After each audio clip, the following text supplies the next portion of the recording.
आज 100 साल के बाद ये एक ऐसा मर्ज है जो पूरी दुनिया के सामने लाहक है, लेकिन हमने फैसले करने हैं पॉलिटिकल रेटरिक की बुनियाद पे नहीं, हमने पॉलिटिकल पॉइंट स्कोरिंग की बुनियाद पे नहीं, चाहे हम अपने आप को कितना ही बड़ा सियासी वर्कर क्यों ना समझते हो, क्योंकि यहाँ पे जानों का और रोजगार जो है वो खतरे में है। हमने फैसले करने हैं इन्फॉर्म डिबेट के ऊपर और डेटा के ऊपर। यहाँ पे सबसे पहले बात हुई कि ये स्मार्ट लॉकडाउन क्या चीज़ है, और इसका ऐसे तंज किया गया कि जैसे कि ये कोई बड़ी ही अहमकाना बात है जो पूरी दुनिया में कहीं नहीं हो रही। जनाब, मैं आपकी इतला के लिए अर्ज़ करना चाहता हूँ कि जितने इस वक्त तरक्की याफ्ता मुल्क हैं, तमाम के तमाम अक्सरियत इस वक्त स्मार्ट लॉकडाउन की तरफ जा रहे हैं। ऐसा नहीं है कि उन्होंने आपकी तकरीर नहीं सुनी, ऐसा नहीं है कि उन्होंने अगर आपकी वो तकरीर सुनेंगे तो वो फ़ौरन पलट जाएंगे।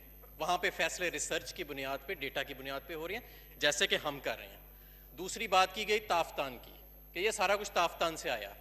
क्या अमेरिका में भी ताफ्तान से आया है? क्या हिंदुस्तान में भी ताफ्तान से आया है? क्या श्रीलंका में भी ताफ्तान से आया है? क्या चीन में ताफ्तान से आया है? जनाब, अर्ज ये है, जनाब, शायद ही कोई दुनिया का मुल्क होएगा जो इस वबा से महफूज है, शायद ही कोई दुनिया का मुल्क होएगा जो आज इस वबा से महफूज है। शायद कोई पैसिफिक ओशन में जजीरा ममालिक हों, मेरा ख्याल है वो भी महफूज नहीं है। वहाँ पे हर मुल्क में दुनिया के 200 के करीब ममालिक हैं जहाँ ये वबा फैली हुई है। वहाँ ताफ्तान से ये वबा नहीं आई।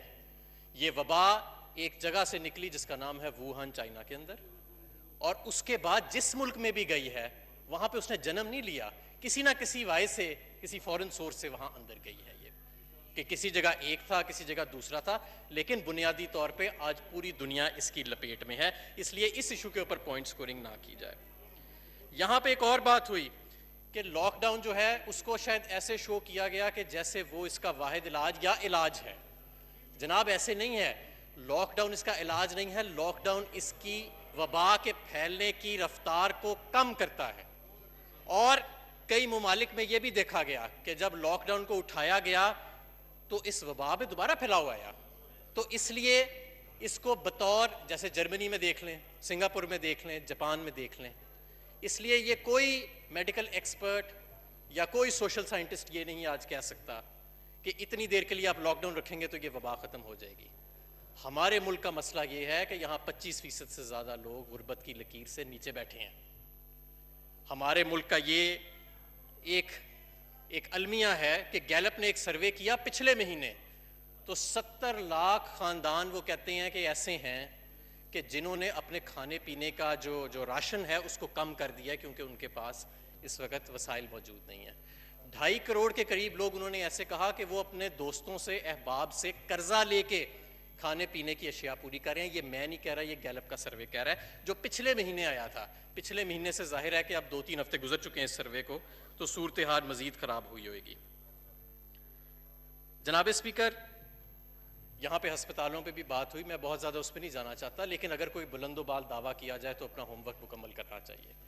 खैबर पख्तूनख्वा के अंदर 14 नए हस्पताल और इमरजेंसी ट्रामा सेंटर्स जो हैं उनका क़याम किया गया, और यूनिवर्सल हेल्थ इंश्योरेंस पाकिस्तान की तारीख में पहली मरतबा अगर किसी खैबर पख्तूनख्वा के, अगर किसी सूबे में हुई तो वो खैबर पख्तूनख्वा था। इस चीज़ के बावजूद कि 2008 से लेके 2018 तक, जनाब स्पीकर, डिप्टी स्पीकर साहब, पाकिस्तान में दुनिया की one of the lowest per capita health spending रही है, और ये रिफ्लेक्ट करती है हमारे डेवलपमेंट इंडिकेटर्स के अंदर। आज यहाँ पे मेल नरिशमेंट को देख लें, आज यहाँ पे 70% आज आपका हेल्थ केयर पाकिस्तान में प्राइवेट सेक्टर सर्विसेज प्रोवाइड कर रही हैं, 70%। तो ये किसी माजी की हुकूमत को ये तमगा नहीं जाता कि उन्होंने हेल्थ में बड़ा काम किया है, ये आज आपके मौजूदा आदाद शुमार हैं। जनाब speaker, Pakistan institute of development economics का जो एक प्रोजेक्शन है वो ये है कि अगर लॉकडाउन को इसकी मौजूदा सूरत हाल में मज़ीद आगे बढ़ाया जाए तो बेरोज़गार अफराद की जो टोटल जो उनकी कुव्वत है उसमें 2 करोड़ बेस्ट केस सिनारियो से 7 करोड़ वर्स्ट केस सिनारियो तक ये मामला आगे चला जाएगा। जनाब स्पीकर, SDPI एक हमारा बड़ा अच्छा इदारा है रिसर्च का, उन्होंने ये एक तखमीना लगाया कि अगर लॉकडाउन को मज़ीद 1 माह तक एक्सटेंड किया जाता है, इसकी वही सूरत हाल जिसमें पहले दिन से था, तो 9 लाख तक 9 लाख छोटे और दरमियाने दर्जे के कारोबार ऐसे हैं जो मुस्तकिल बुनियादों के ऊपर ख़त्म हो जाएंगे। मुस्तकिल बुनियादों के ऊपर, ये नहीं कि ख़त्म होकर दोबारा चल पड़ेंगे जब आप लॉकडाउन, मुस्तकिल बुनियादों के ऊपर। जनाब स्पीकर, हमारा मुल्क एक ऐसा मगरबी मुल्क नहीं है जहाँ पे खरबों डॉलर के इमदादी पैकेज दिए जाते हैं और वहाँ पे उनको फिर 2-2 महीने 3-3 महीने तक वो लॉकडाउन सस्टेन कर सकते हैं। यहाँ पे हमें एक तवाज़ुन को बरकरार रखना है। एक तरफ हमने कोरोना के मर्ज को भी देखना है, अपनी हॉस्पिटल कैपेसिटी को भी देखना है, तो दूसरी तरफ हमने आम आदमी के चूल्हे को भी देखना है कि कहीं वो ना बुझे। हमें भूख से भी उतना ही खतरा है आज जितना हमें कोरोना से खतरा है, अगर हम लॉकडाउन को उसकी सूरत हाल में बरकरार रखते हैं। और लॉकडाउन में जो नरमी की जाती है या जो सख्ती की जाती है, मैं तमाम NCOP के जो NCOC के तमाम इजलास हैं और NCC के तमाम इजलास हैं, मैं तकरीबन तमाम में शामिल रहा हूँ। हर चीज़ चारों सूबे और दोनों इकाइयों के साथ मिलके मुत्तफ़िका तौर पे एक एक चीज़ का फैसला किया जाता है। कोई लॉकडाउन के अंदर तोसी नहीं होती, कोई नरमी नहीं होती जब तक तमाम इकाइयाँ और तमाम सूबे जो हैं वो एक पेज पे ना हो।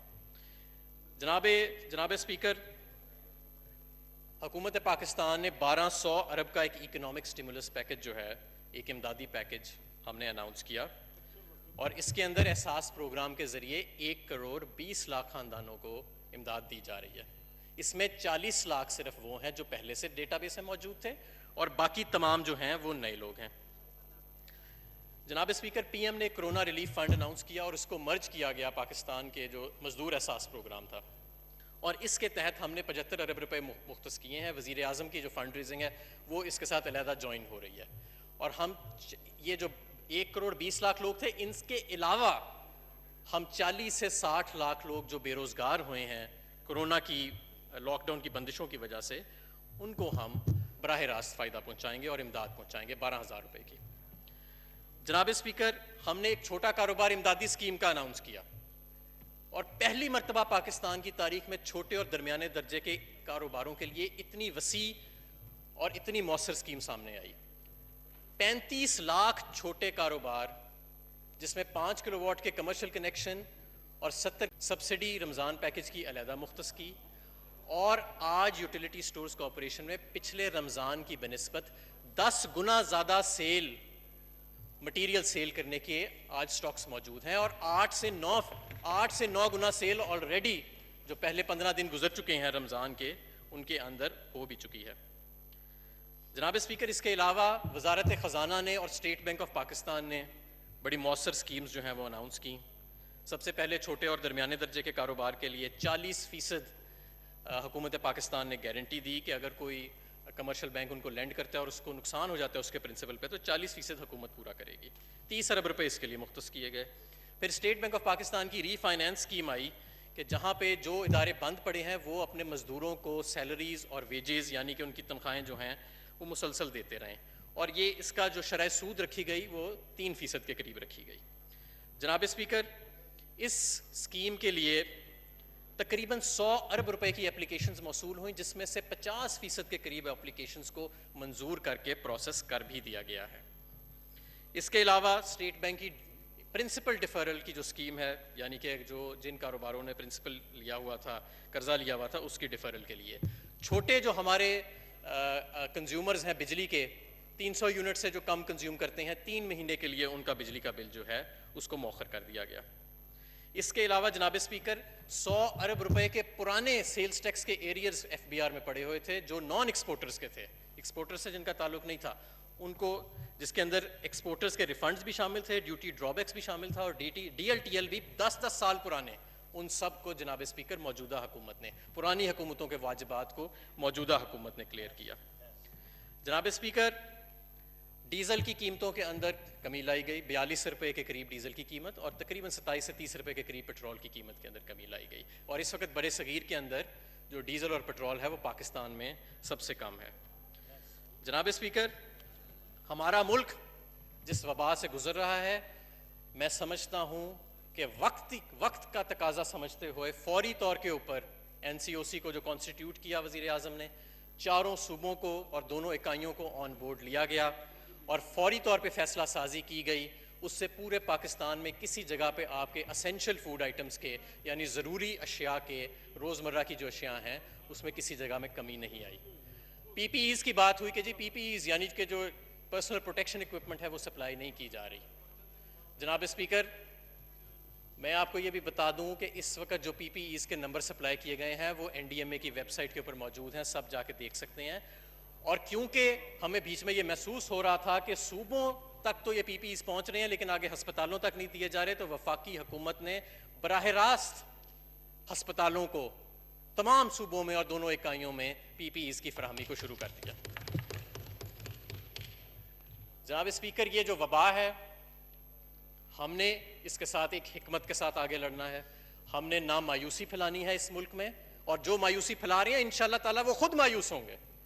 ये मुल्क बड़े बड़े साने बर्दाश्त कर चुका है, ये मुल्क बड़े बड़े क्राइसिस बर्दाश्त कर चुका है, और हमेशा जब उन क्राइसिस से बाहर निकला है तो पहले से ज़्यादा मजबूत निकला है। मैं आपको दावे से कह सकता हूँ, मेरा ये ईमान है कि हम इस क्राइसिस से भी बाहर निकलेंगे और इंशाअल्लाह ताला पहले से ज़्यादा मजबूत निकलेंगे, एक नए पाकिस्तान के साथ, एक नए अज़म के साथ बाहर निकलेंगे। अगर कोई इस हाउस में या इस हाउस से बाहर कोई खौफ की फिजा फैलाना चाहता है, कोई मायूसी की फिजा फैलाना चाहता है, तो इंशाअल्लाह ताला वो मायूस होएगा, वो खुद मायूस होएगा।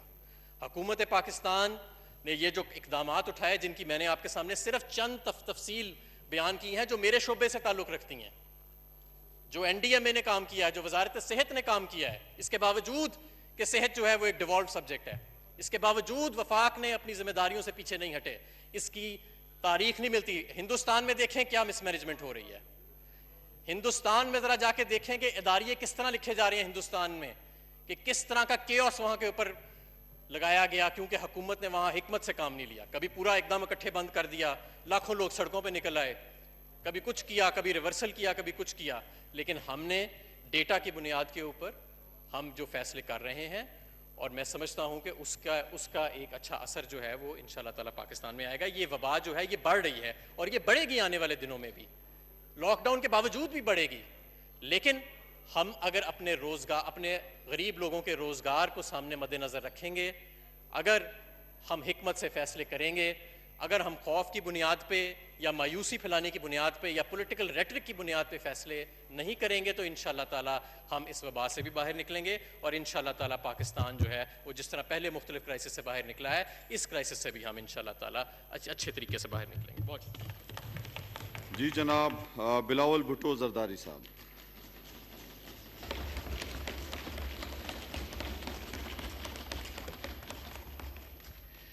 बिस्मिल्लाहिर्रहमानिर्रहीम। जनाब स्पीकर, आपका मेहरबानी, आज हमें मौके कोरोना का वबा पे बात करने का मौका मिल रहा है।